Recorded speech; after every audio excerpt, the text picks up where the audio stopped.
for? Because you hit every other damn thing out there, I want you to be perfect. When I'm driving, I got a guy on the radio who talks to me. You can see him, but he talks to me. Well, I wanna be a race car driver. Pretty girls eating from my hand, yeah. Wanna live a life of fun and danger. No sweating working for the man, alright. Well,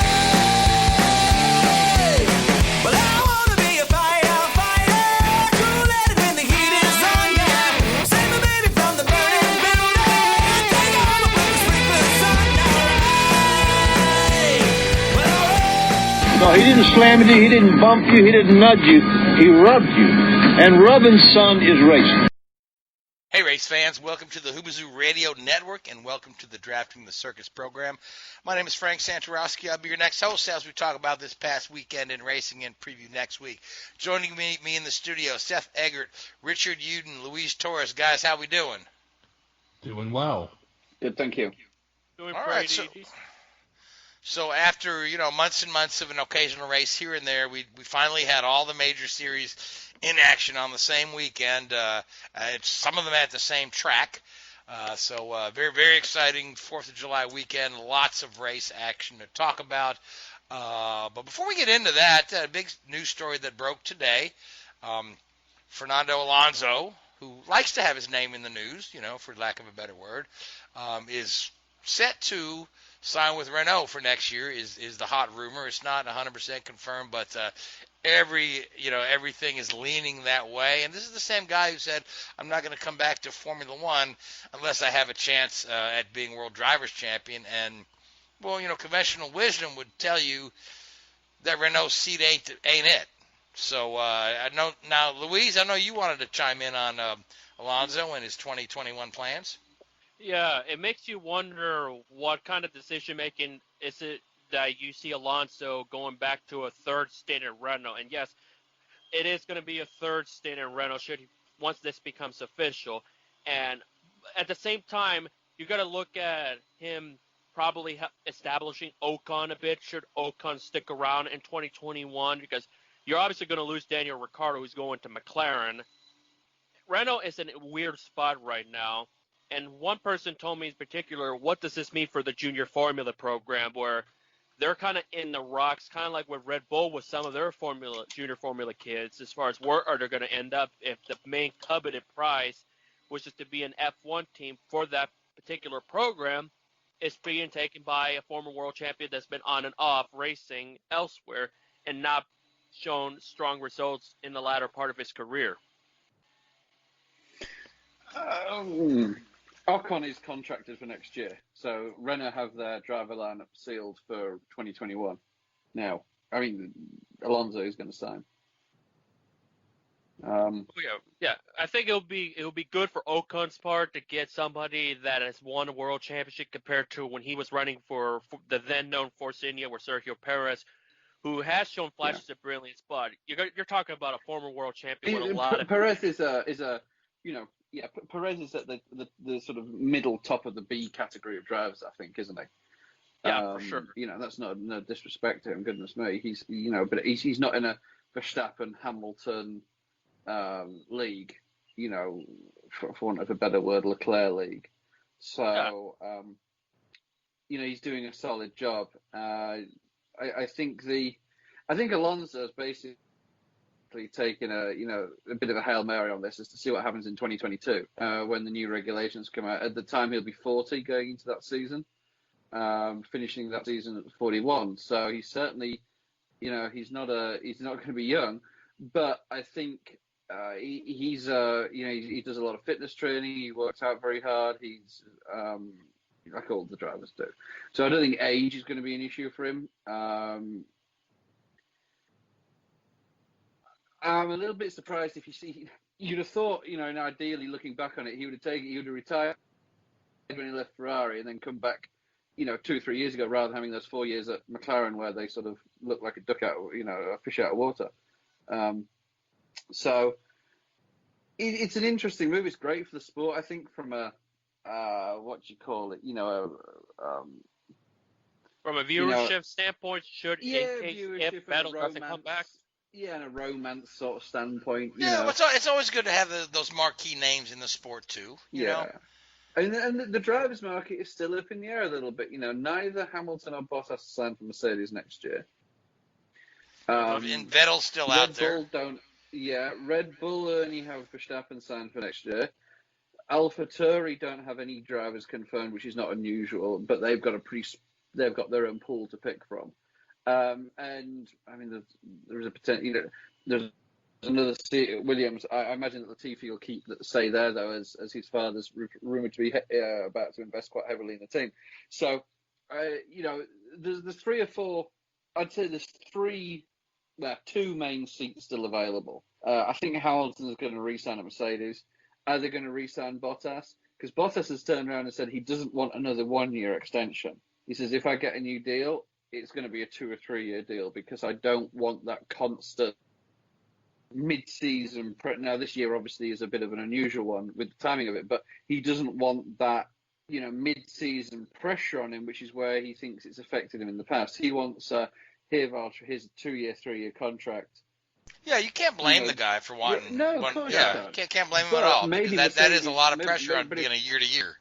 But if Mercedes don't want to give him that, then how is that going to work? Maybe there's a swap, and maybe Russell goes to Mercedes and Bottas goes back to Williams. If Mercedes don't want to give Bottas a long-term deal and would, because if they tie Hamilton to, again, I imagine if Hamilton re-signs, it's going to be a 2 or 3 year deal. So if they sign both of their seats up for 2 or 3 years, then, I mean, I know he's young, but where does that leave George Russell? Where does that leave Ocon? Even though Ocon isn't contracted to Mercedes anymore, he's still contracted, he's still Toto Wolff is still his agent, I believe. So there's a lot going on there. And also, Mercedes have still talked about Stoffel Van Dorn, with him being one of their Formula E drivers. But again, I'd be surprised if that happened. So it's going to be really interesting to see how those dynamics work and how Alonso coming in affects what other people do. It's going to be an interesting, silly season, for want of a better word. It's already been an interesting, silly season before the season started. Yeah, when you consider some of the moves that are already made. But I was going to kind of format the show in the order the races happened. But as long as we're talking about Formula One, well, let's go ahead and talk about the Grand Prix. It's been quite a while since we've had a Grand Prix, since the end of last year. Formula One last 200 and something days, which is the longest break between Formula One races in 70 years. Yep, ever. So, yeah. So we ran in Austria, and there were a lot of. It was an interesting race. Great race, Was it a good race? Oh yeah. It was interesting. It was different. And of course, Valtteri Bottas came home the winner. Hamilton had a few issues over the weekend, resulting in a few different penalties, starting with the grid penalty and then a time penalty during the race. Where did Hamilton end up? I know he finished fourth. He finished second on track, but fourth in results. So So when do you guys want to kind of take us through the highlights of the Grand Prix in Austria? Yeah, I think that the main thing that I took away from this race is how great these old tracks are. Austria A1 ring or Red Bull ring or whatever we'll call it now, it's an old-fashioned style track with gravel runoffs and trees and, not quite hay bales, but it looks in that way. You compare it to some of the modern circuits like Abu Dhabi and Bahrain and places like that are just like concrete jungles. They're terrible. But it was good to be back at a proper racetrack with proper racing. To start off the week, there was the Red Bull protesters against the Mercedes DAS system, the driver assist, or the dual axis steering, sorry. So the idea being that the Mercedes drivers, by pulling the steering wheel towards them, can affect the toe of the front tyres, which they say they mainly use to heat the tyres up, to warm the tyres, rather than typically, to warm a tyres, you'll heat it through the brakes, so you'll be pumping the brakes and the like, and that does warm the tyres, but it wears them out a little bit quicker than actually adjusting the toe of the tyre and heating it that way. It's a strange thing, really. This is not golden bullet by any stretch of the imagination. The half a second that over a relatively short lap, the A1 Ross, so I keep calling it Red Bull Ring, is a 1 minute 3, 1 minute 4 second lap for the top guys. The time difference between the Mercedes and the Red Bulls and the rest of the teams, that's not due to this DAS system. There's a whole other raft of features and the like that are causing these differences. So if people think that this is going to make the change, then they're sorely misinformed. But that was a pretty I was quite surprised that because we've known about the dual axis steering since preseason testing. There was a little bit of a rift about there. It kind of surprised me that Red Bull chose to protest right before the race, and then they backtracked a little bit and they said they just wanted a clarification. Yeah. But we had months and months to get this clarification. So no. This is the interesting thing. It didn't. The FIA have approved it is at each individual race up to the stewards to interpret the rules of the FIA. So you can't protest another car outside of a Grand Prix weekend.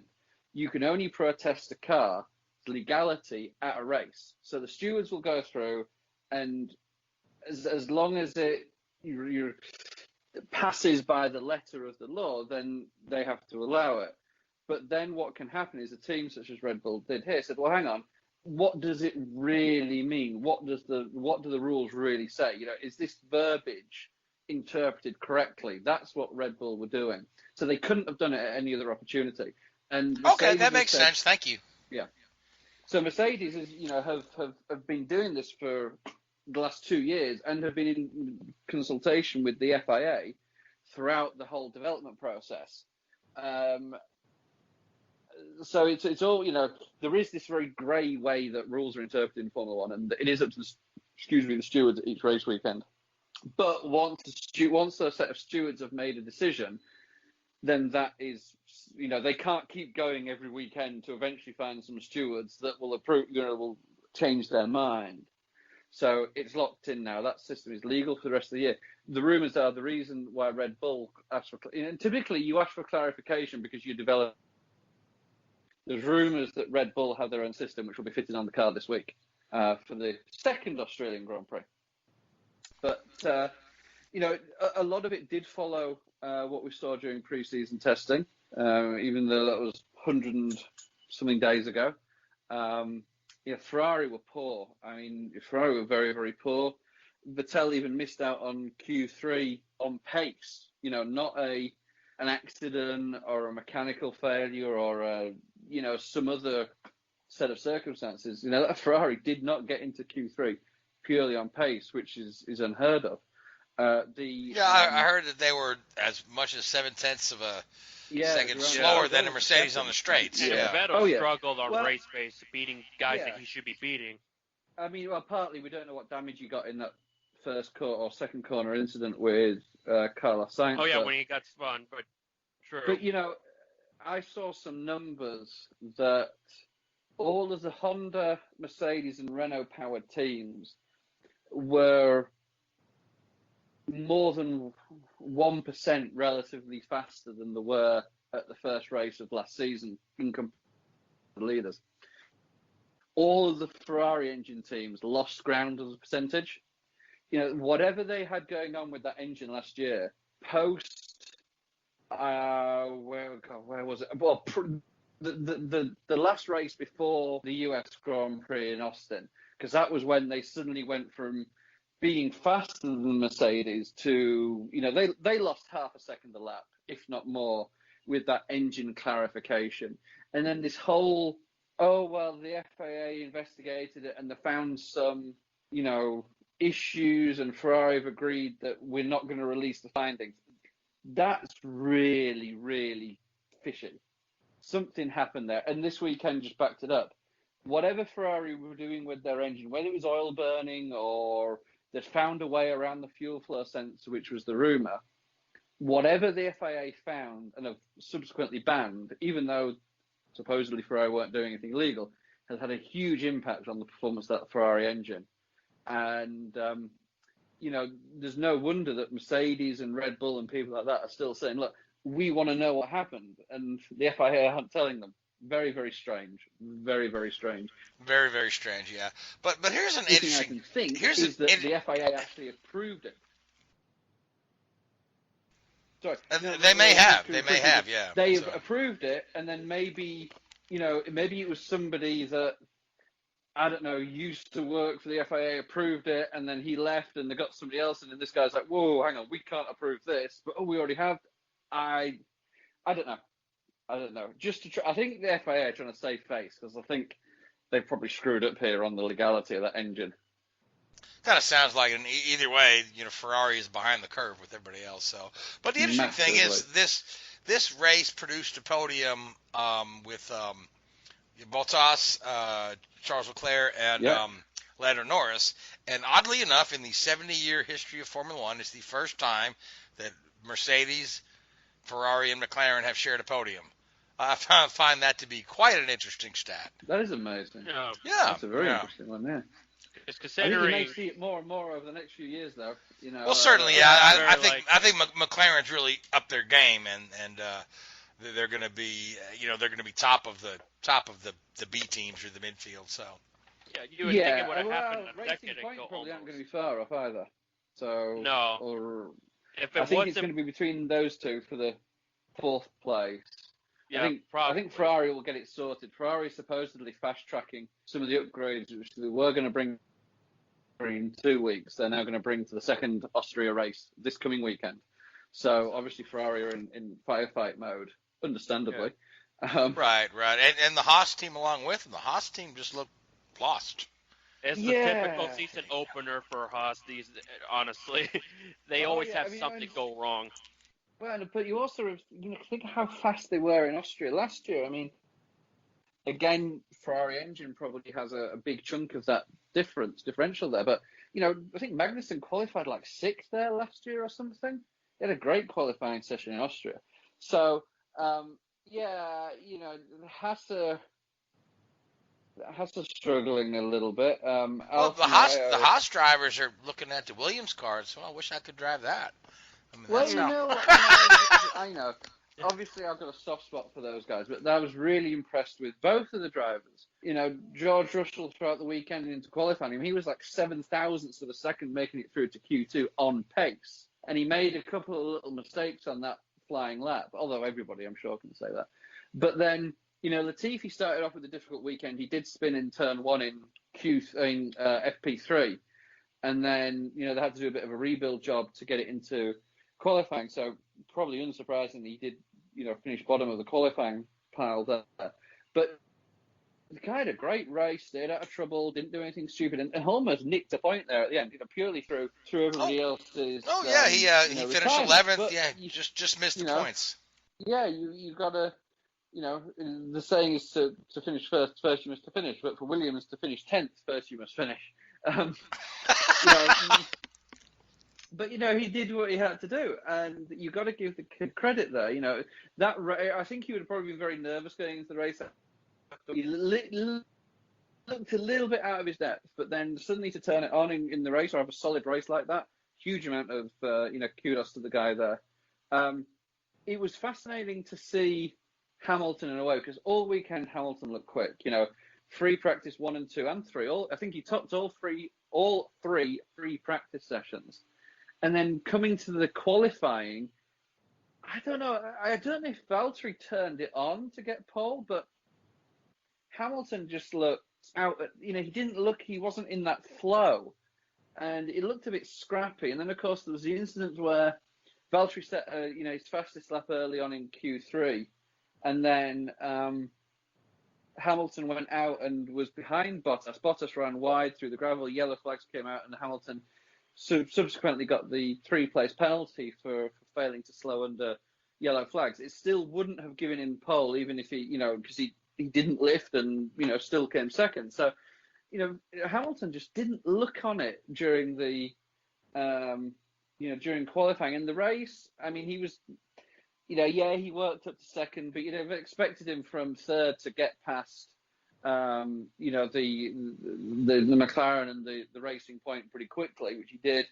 And then he was behind Verstappen, and then Verstappen had had his electrical issue. So It wasn't his and- best showing, that's to say the least, for No, Hamilton. and sometimes Hamilton has these weekends where, but he'll be doing quick. He'll be quick through free practice, and then suddenly come. I don't know. It's almost like he ate something for lunch that didn't agree with him on the Saturday. Something just didn't click, and it was very, very strange to see. And I hope it. Obviously great for Valtteri, and once Valtteri was ahead in the race, there's no way that Mercedes were going to allow those two guys to race. Despite what was being said on the radio. Great result for Valtteri, great result for the Mercedes team. Obviously still by far and away the dominant package. Some good performances throughout the field. Difficult to really work out where everybody is with all the retirements. But go back there again next weekend for another great race. That's right, yeah, we're back in Austria again. So do we want to make some picks for Austria round 2? I say it's going to be a better turnaround for Hamilton. I think he pulls it off. I have Verstappen in second and Bottas in third, with Sergio Perez in around 7th. He had a great performance, but if it wasn't for that speeding penalty, who knows how he would have done. He was still going to end up 6th anyways, but at one point he looked pretty sporty probably for that podium till a couple things just went haywire for him. All right, so now Seth, you've been a little quiet, so let's you got a pick for Austria next week? Can you go with anyone other than a Mercedes? No. Well, you can, but I think I'll go with Verstappen. Verstappen was on the alternate strategy. And he's run well there. Out the way he did, and he'd been there. He could have leapfrogged both of those Mercedes and been on the soft tire at the end of the race. So it would have been a possible. It's terrible. I feel so sorry for him because it probably the sort of sequences of the race probably played into his hands. He just was already on his way back home when they happened. All right, so Richard, who do you like for Austria next week? Bottas. I don't know. I'd love to see Valtteri win the first 2 races, and that's the interesting thing we were talking about during the race. We don't know how many races there are this season. One bad result, if it's an 8 race, I think they need 8 races to be an official World Championship. So you retire. If Verstappen retires this weekend, he's out of the championship. End of story. And they haven't even left the first race. So let's throw Valtteri in there, or let's go with that Valtteri. All right, I'm gonna agree with you, Richard, and say Valtteri goes back to back. He's gonna prove why he needs that multi-year contract. So with that being said, Formula One back in Austria next week. Indianapolis. This past weekend we had the Indy cars, Xfinity, and the Cup cars all sharing the circuit. The Xfinity cars and Indy cars both ran the road course. Those races were polar opposites to one another. If you take a look at it, so the IndyCar race went down first, and it was Scott Dixon who's putting his mark on this season for sure. If you if you make a mistake and let Dixon get ahead of you, forget it. The dude, it's just incredible. He's now, I believe, just 4 or 5 wins away from passing Mario Andretti on the all-time list, and then he's going to be staring down AJ Foyt for number 1 on that list. I don't know if Scott's got enough years left to get to 67 wins, but certainly Scott has just gotten better with age, and the addition of Mike Cannon to that team. It was our friend Christopher DeHardy who back in the IndyCar preview show said that once Mike Cannon and Dixon are together, they're going to be unbeatable, and so far they have. Now, the unfortunate timing of the yellow flag put some of the top guys that were really doing well, namely Will Power and Jack Harvey, kind of mired in midfield after the yellow, but the yellow benefited Dixon, and once Dixon gets that benefit, he just ran away with the thing.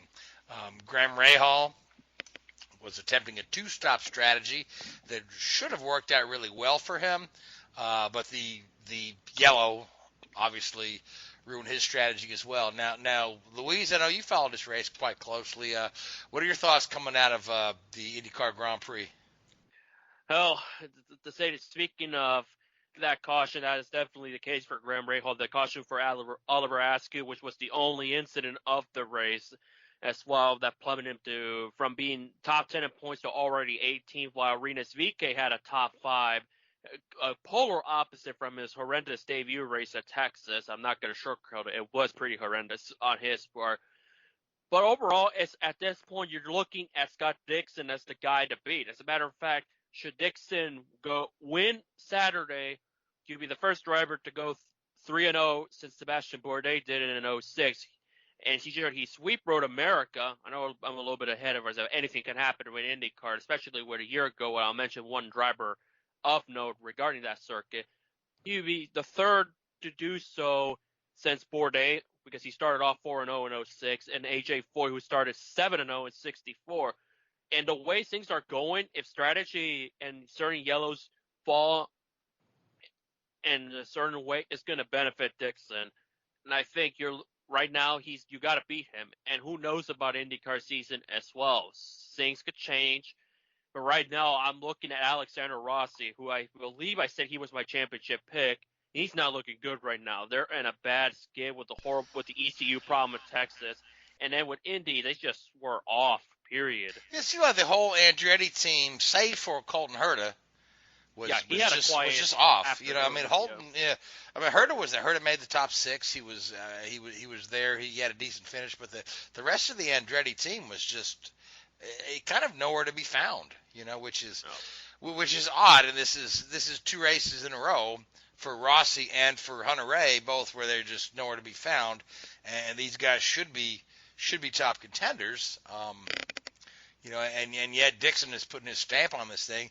The Penske cars have looked really good, but they just haven't translated that to a win yet. I know we're only 2 races in, heading to Road America. So tip of the cap to Simon Pagenaud, because I was thinking he started 20th. Before Askew's accident, I just did not see Pagenaud finding a way to get a podium. He was just barely hanging on to the top 15. As a matter of fact, he was just in the top 15. And then that caution fell right on this lap. All of a sudden, it just clicked and got better for him. So he was able to make moves when he needed to. And he could have probably got Mike Graham if he had a couple more laps in him. Because, of course, the race used to be 85 laps. It's now down to 80. So, but who knows how they would have raced with that change. But I feel like... And we do know this is one of Simon's favorite tracks. I mean, it's the site of his first IndyCar win. Back with Schmidt-Peterson years ago, and he's won 3 times there at the Grand Prix of Indianapolis. So this track really suits his style, as it does Will Power, and Will really would have ran away with this thing if it weren't for getting mired after the caution.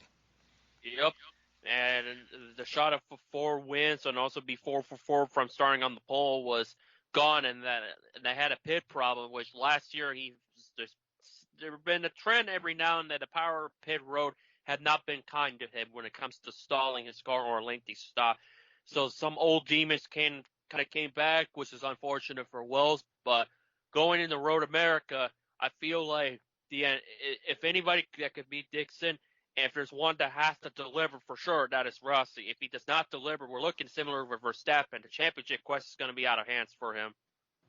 Yeah, with a shorter season, yeah. I mean, Rossi needs to make something happen. He needs to make hay. He's got 2 races at Road America where he was dominant last year. I mean, he was untouchable last year at Road America. Yeah, he was out to lunch. Yeah. So, but again, you know, Dixon's won at Road America as well. So is Power, and all those guys are hungry for for championship. And of course, you know, Newgarden's been a little quiet this year, but he's been right up there. So we got to watch all these guys, but some of these younger guys have really been impressive.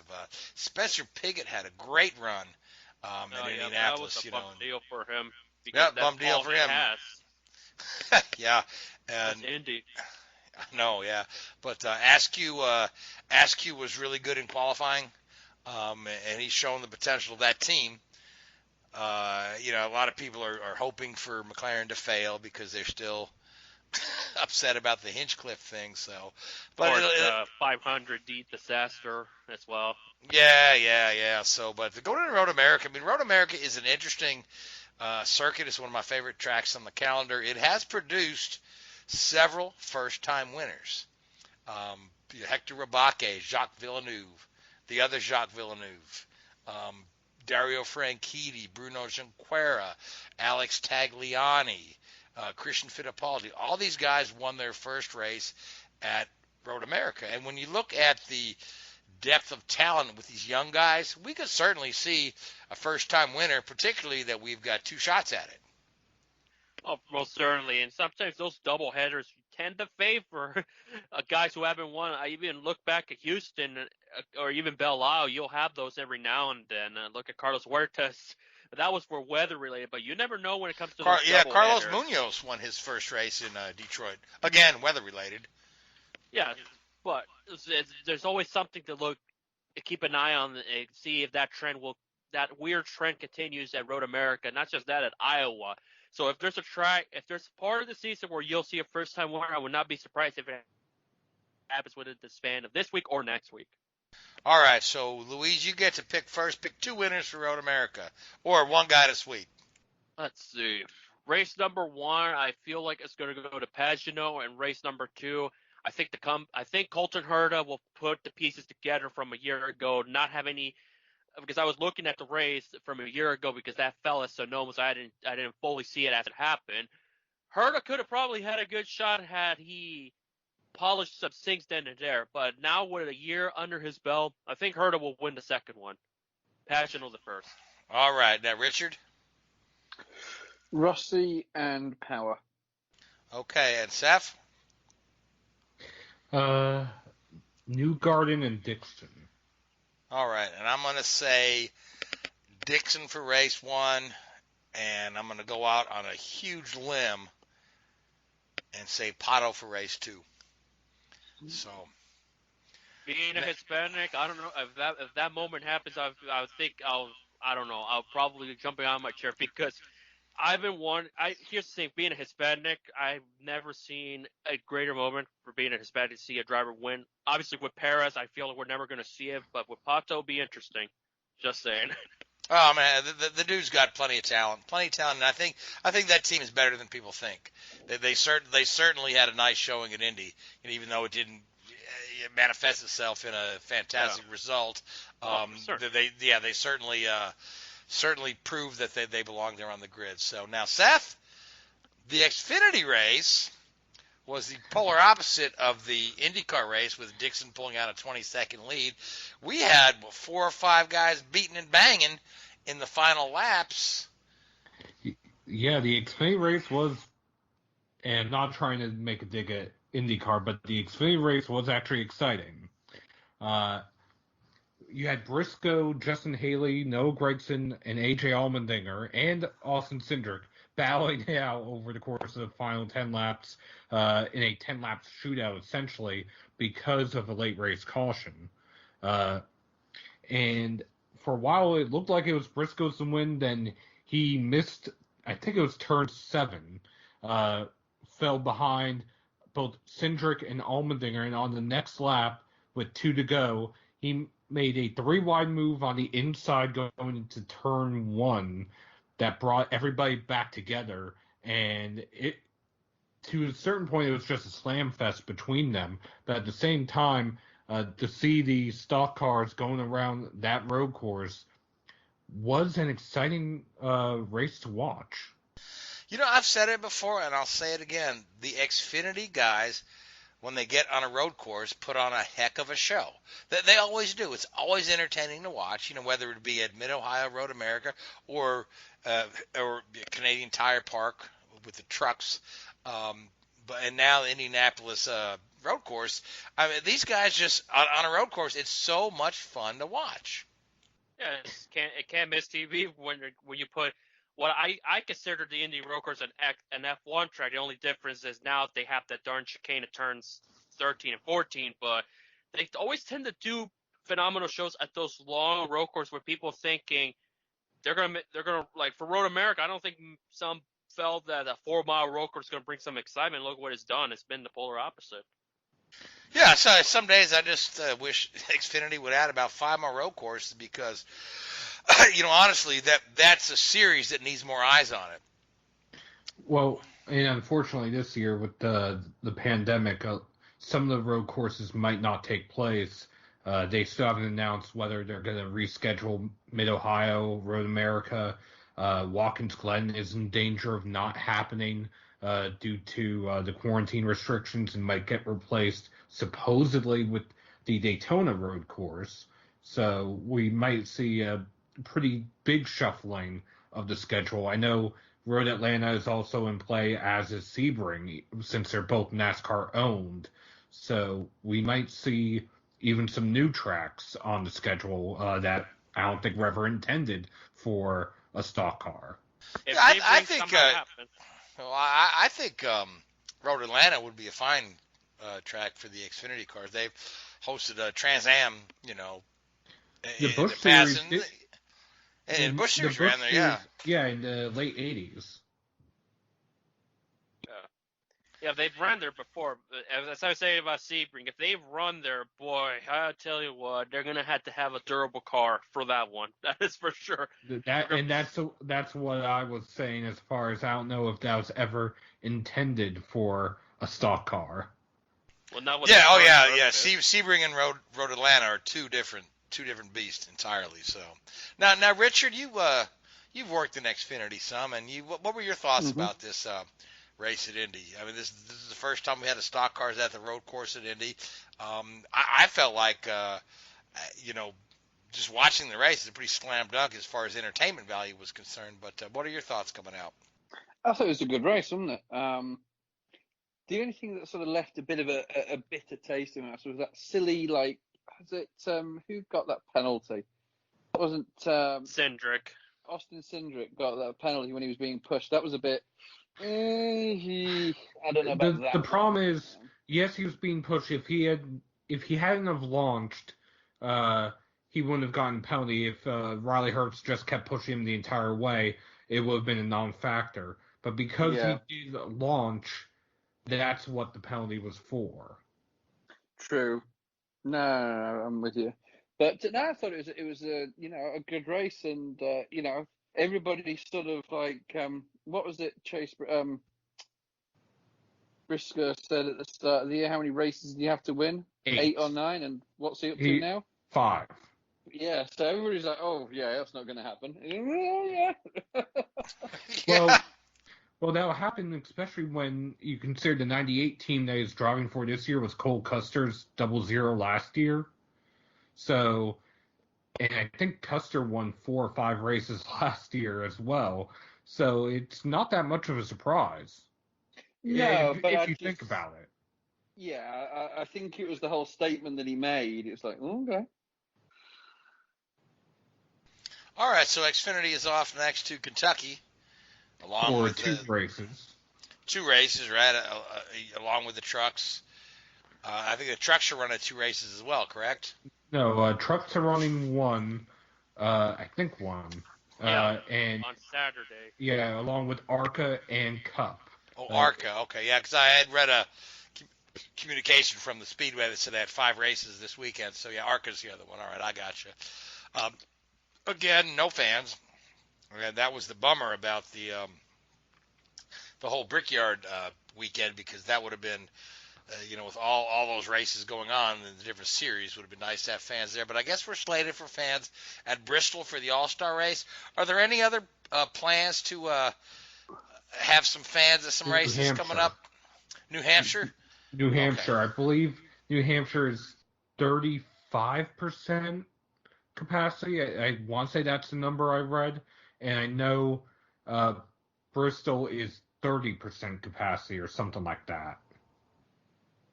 Yeah, Bristol. I think Bristol, they said 30,000 fans. Yeah, and I think out of 150,000 seats, Yeah. that'll be, and there's plenty of room to space people out of Bristol because it's there's so many seats there. So, but with no further ado, let's talk about the Brickyard 400, Seth, because I know you need to leave us in a moment to take care of some iRacing stuff. So, again, Goodyear tires are the culprit. It wasn't the tire. It wasn't the tires. The camber of two specific teams, because if you look at which teams had issues, it was two of the Hendrick cars, the 24 and the 88, which they share a shop, and two of the Gibbs cars. No one else had issues. And we've had this discussion again and again and again, that Goodyear gives them a decent product and they give them recommendations. The teams say, yeah, those recommendations are nice. We'll just set that aside in the file cabinet and do what we want to do. And then they end up. And Indianapolis, for some reason, I think because the track is diamond ground, eats up the Goodyear tires. And then when these teams are not, following all the guidelines and pressures for Goodyear, we have these issues. And we saw a couple of big ones that would, cost Denny Hamlin the race for sure. Who was the other guy that had the big Eggert Jones. Eggert Jones. Eggert Jones had a big crash when he lost to Goodyear tires. So Alex Bowman had a decent sized one as well. William Byron at least, but Byron's blew middle to backstretch, so he was able to slow down before getting to the corner. Fortunately, all of them heavy shunts. That's what they were. And the Jones one, fortunately, we didn't see the roof cave in pretty bad like with Atlantic Castle a year ago, because that was a heavy shunt. Yeah. All of them are typically at Indianapolis. Something relatively minor, boom, pretty much, and it ends up pretty significant no matter what car it is at the track. Yeah, Landon. Denny hit the wall hard there, didn't he? He had a big. Didn't even knock off the window or anything. So it pretty much the absorption level would be wild. When they look at the data. And Denny had that race in the bag. Mm-hmm. He would have won that thing. So, but instead it was Mr. Kevin Harvick. Is this victory number 52 for him? Is that right? I believe so, and it's his second at Indy. The last time he won at Indy was 2003, 17 years ago. Finishing second 17 years ago, ironically, was Matt Kenseth, who finished second this past weekend. And just for the fans and numbers, Kenseth was driving the 17 car back then. He drives a 42 car now. Back then, the car that finished third was the 42 car. Yep, McMurray had a shot, but he didn't get a great restart, and then Harvick just blew by him, and then a couple seconds later, you had that wreck with Labonte, and I believe Skinner or Mike Wallace, whoever was driving the 01 at that point. I think it might have been Wallace, but back to this past weekend, back to the current decade.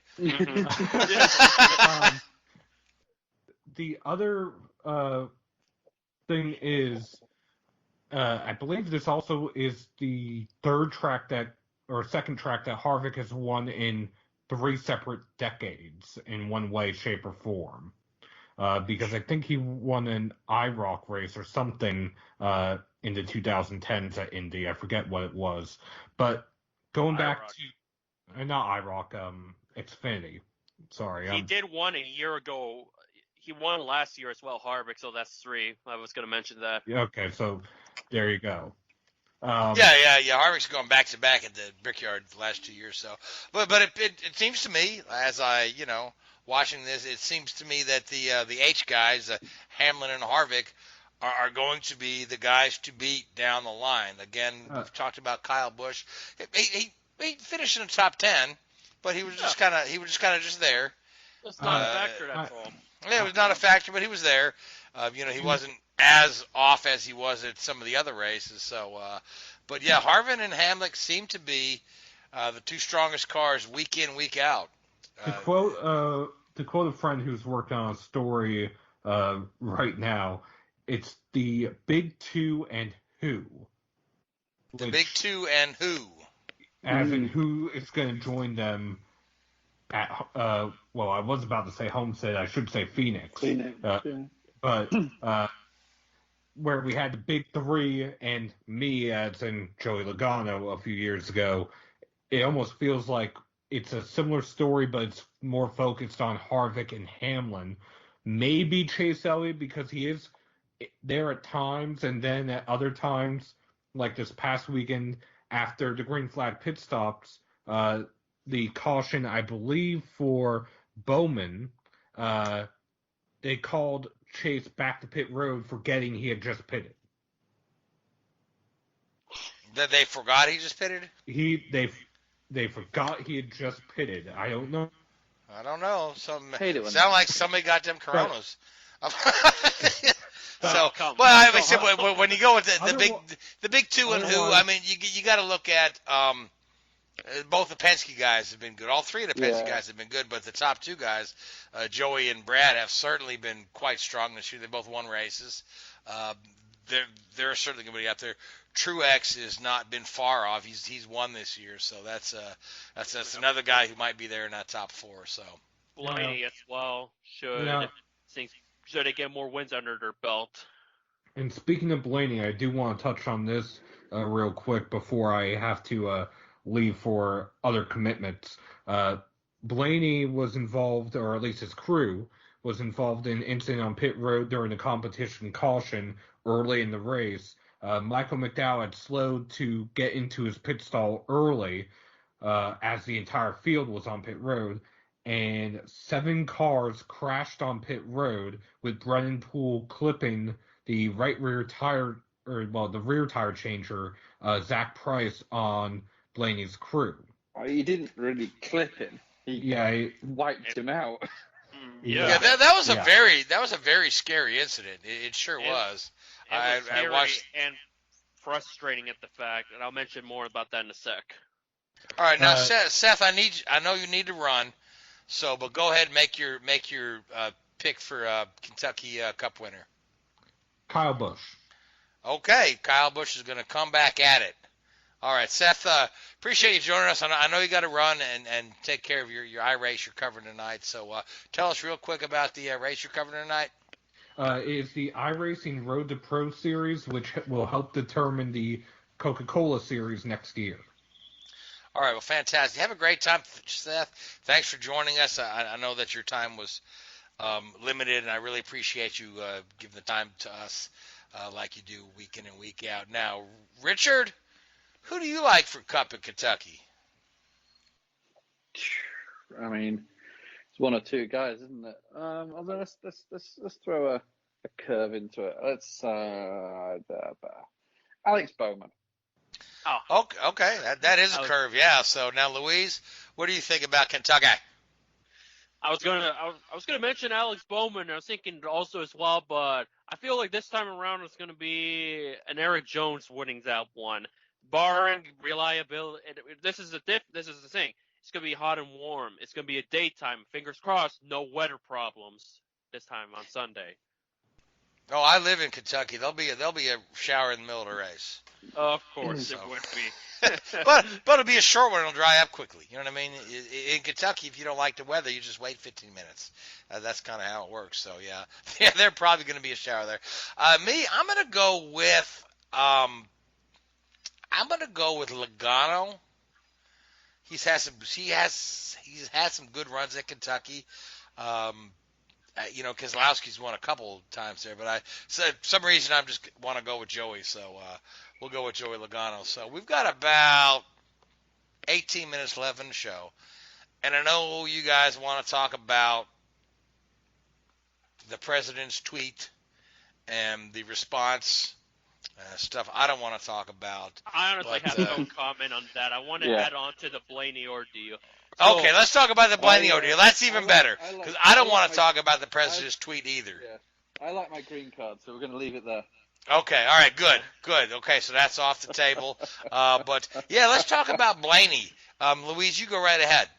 Yeah, but part of the frustration aspect of that ordeal for me personally, it was not because the red flag had to be brought out. It was more or less, it's just the fact that what just happened. I get Indianapolis is very tight and narrow pit stops, and then what Drew Blickensderfer, Michael McDowell's crew chief, said that might have played a role is the fact that the spotters are not at their usual area, which is the pagoda, because of the COVID ordeal.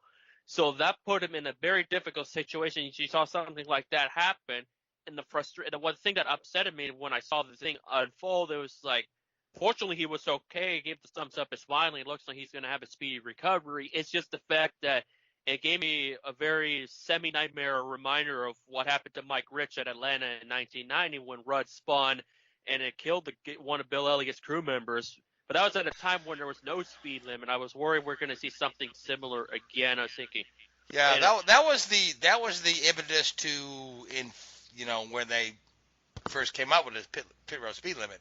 The pits used to be nuts back then, and I watched a lot of races then. I was in the pits at a lot of races then. That's when I was working some PR, and it was a crazy time. So the pit road speed limit is one of the things that was a direct result of that Bill Elliott crew member situation in Atlanta. yeah, looking forward with Days of Thunder to see a good representation of what it was. Even back then, they used to pit.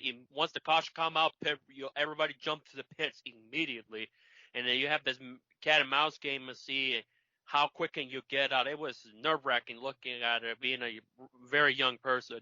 But fortunately, he was okay. But it makes you wonder how if fortunately everything else went smoothly afterwards. I think once they found out what happened, they knew they had to step up their game because this was partially on spotters and partially just how narrow pit road is. And some people are wanting it to make it move the pylon and everything further. I don't know how Roger and those guys are going to pull such thing off. It has a unique characteristic, but it's something like that. I was just like, I seen firsthand something like that happen at Sonoma in 2013 with Paulie Haraka and Alex Kennedy and David Rudiman. But in the middle of the action, something like that wiped out Martin Truex Jr., Justin Allgaier, and others. It's like, really? As if it's bad enough that the race is starting very late. Something like that could have probably killed somebody, and who knows how long a stoppage would have been for it. Fortunately, it was just under 15 minutes, and we know he's going to be okay. But, man, how about those 4 p.m. starting times, guys? Well, I mean, if it doesn't rain, that's okay. You know what I mean? So there's no lights at the speedway. But, I mean, back to your thought about the... I did see sorry, very quickly, I did see a comment that somebody put a comment saying, we haven't had any rain in Michigan for weeks. Can we just host a NASCAR race? Because that would guarantee us some rain right now. And that's being rumored to have a doubleheader as well. So if it happens in August... Be hot up there, wouldn't it? Be hot up there, yeah. So anyway, but back to your comment about the pit lane at Indy. It is kind of interesting. Indy is one of the largest and widest tracks, but has one of the narrowest pit lanes for a NASCAR track. And also back in the day had. I want to say,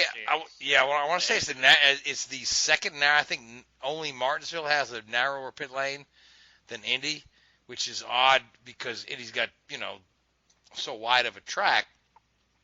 So I don't know if Roger's is going to do anything with that with his. I mean, it's always worked fine for the Indy cars because the Indy cars are much smaller. The only thing they could do is build a second garage complex on the backstretch for them, because I don't think there's any way they could build anything on the front stretch and maintain the current start finish line configuration.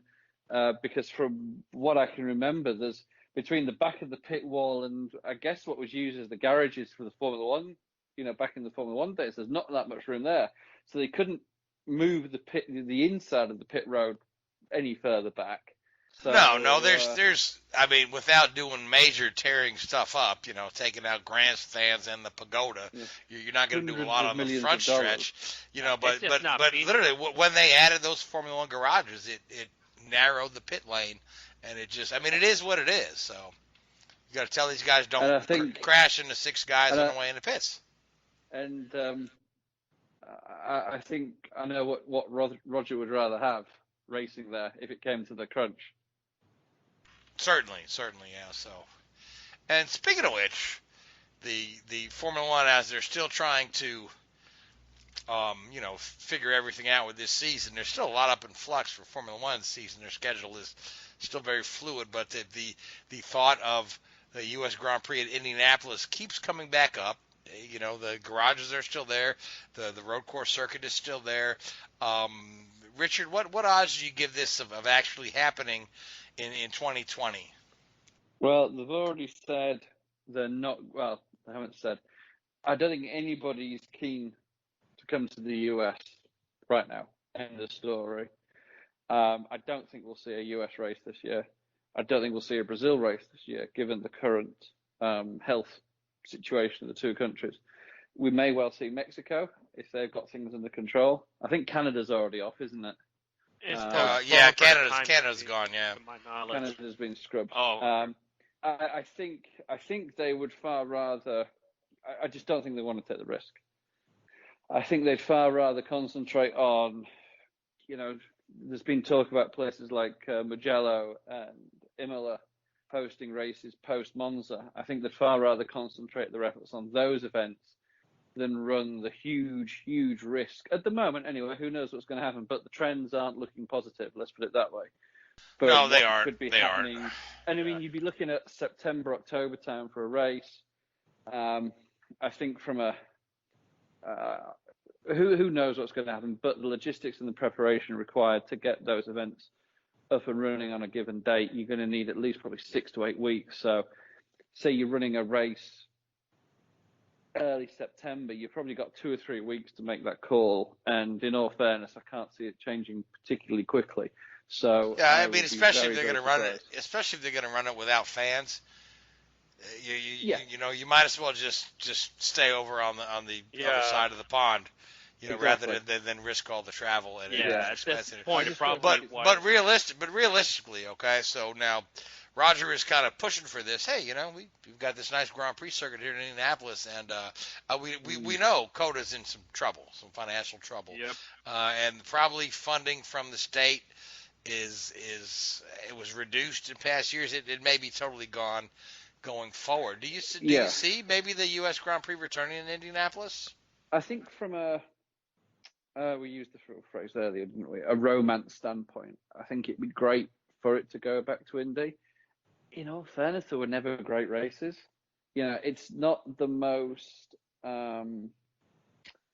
appealing track on the calendar. If you with me, it's a little bit sort of like point and shoot, what I would describe as a point and shoot track.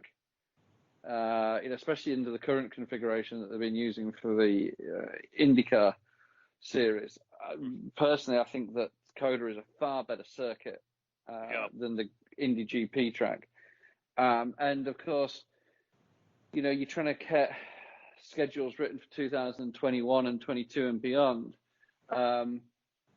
Of course, in the US, different to a lot of other countries, you have the political climate to consider and who is responsible for controlling the finances within the state and going into Coda. So it'll be very, very interesting to see what happens there. I think, as a turnkey situation for short term, Indianapolis makes a whole lot more sense than trying to do something in Miami or the failed Grand Prix of New Jersey they try to put up. I'm like, you're gonna try to do something and get through red tape in New York, New Jersey. Forget it. There's too many palms to grease. Yeah, no, 100%. And I think that the problem is there's a finite number of race weekends you can have in a season, and the number of tracks out there that are suitable for Formula One races is far higher than the number of weekend slots. There's a lot of talk of, you could have a double header, Indy one weekend and then Coda the following, but then you throw Mexico into it, and you've already been to Canada as well earlier in the season. It's a typical date, and then you've got to go to Brazil, and you start. You almost, if you have that at the end of your European season before the Asian sort of wrap-up season or Middle East wrap-up season, you say, well, that's probably, for some of the guys, that's like a month away from home, which is what they do at the start of the season. So that's 2 solid months in blocks that, some of the guys will be away from home. And, this isn't NASCAR where you finish a race at 6 o'clock in the evening and most of the guys are in their own bed at 10 o'clock that night. This is far, far, greater logistics. So as much as I'd love to see at least 2 races in the US. I know. Well, see, Liberty Media is keen on having a second US Grand Prix. Of course. Of course, they won 25 races. Yeah. So, but I don't know. It is what it is. We'll see. Maybe the only way I could see it working is you'd have a double header with Canada and COTA, and then a doubleheader with Indy and Mexico, because I don't think you could have a doubleheader with Indy and Canada, because Canada's normally just after the Indy 500, isn't it? So you've got to break from the fans' perspective. If you turn around to somebody that lives in Indianapolis or goes to those events and say, right, you've got, the NASCAR race in July, you've got the Indy, or well, I don't know when it's supposed to be typically, but you'd have, of course, this year's completely messed up, isn't it? But would you want to do the 500 and then the Formula One race within a month of each other? That's a lot of expense for people. So you'd maybe split those up that way. Who knows? But who knows? But we got about 10 seconds left in the show. Oh boy! So anybody got a final thought on anything? Thank goodness the Kentucky race is at 2 p.m. Eastern. I'm a little bummed out. That's my home track, and I'll be sitting at the house watching it on TV with no fans, and no media. I'm bummed too, because I could be at Road America, but I'll be at home in Washington instead, following both. If the U.S. Olympic team are looking for a new entrant into the high jump competition, they just need to look at Ryan and Blaney's Jackman. There you go. That was a hell of a jump. Was a hell of a jump. Oh, all right. Yep, now I remember. Jumped straight on the roof. That takes some doing. Yep. Hey, you got to get out of the way. Right? All right, so so I want to thank you, Louise. I want to thank you, Richard. Seth, who's already left us, I want to thank Seth. I want to thank the Hoobazoo Radio Network for carrying us. I want to thank iHeartRadio, Spreaker, and Google Podcasts. And I want to thank you folks that listen to us week in and week out. Until next week, good night. WHOOBAZOO, that's Hoobazoo.com. Enter website, enter website, enter website, enter website.